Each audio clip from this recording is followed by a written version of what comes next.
Zdravo, djeco! Zdravo! Danas Medo pomaže u kuhinji. Evo ovako, tu imamo jednu jabuku. Crvena jabuka. Bananu. Žuta banana. I kruh.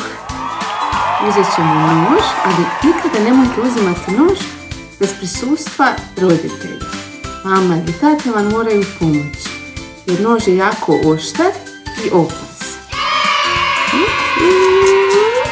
Bravo, Medo. Još jedan. Bravo. Ok.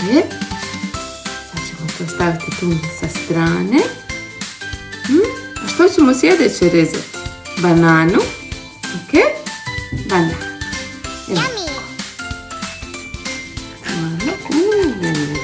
Bravo. Jedan. Dva komada smo odrezali. Ok, Medo, hvala ti.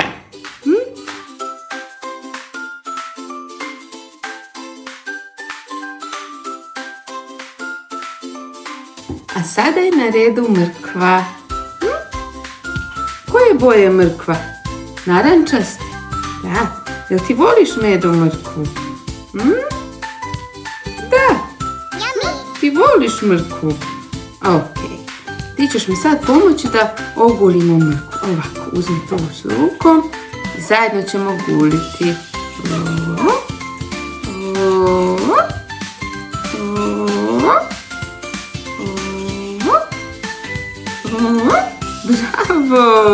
Bravo, mali Medo.